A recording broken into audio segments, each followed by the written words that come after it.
అమ్మా వేనా, ఆకలేస్తుంది, అన్నం పెట్టు. తీసుకోండి అత్తయ్య గారు.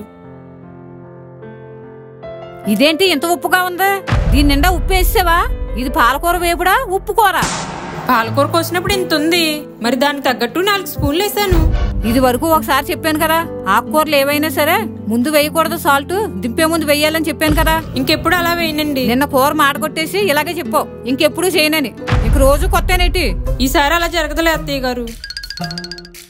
కావాలని చేశాను, లేకపోతే పళ్ళన్నీ నాతో చేపిస్తారా? పైగా హెల్ప్ కూడా చేయరు. ఒక పని మనిషిని పెట్టొచ్చు కదా. అత్తయ్య గారు. ఏంటమ్మా? ఐరన్ చేస్తుంటే చీర కాలిపోయిందండి. పోనీలే, నీకు చాలా చీరలు ఉన్నాయి కదా.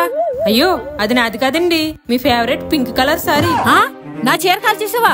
అవును అత్తయ్య గారు, అయినా మీకు చాలా చీరలు ఉన్నాయి కదండి. సరేలే, కాలిపోయాక ఇంకేం చేస్తాను. అత్తయ్య గారు, మళ్ళీ ఏం చేసేవేంటి? కబోర్డ్ సర్దుతుంటే గాజు గ్లాసుల సెట్టు బద్దలైపోయిందండి. ఒక్క పని కూడా సరిగా చేయడం లేదు. ఇంక నిన్ను భరించడం నా వల్ల కాదు, నేను పని మనిషిని పెడతాను. అలా అంటారా అత్తయ్య గారు?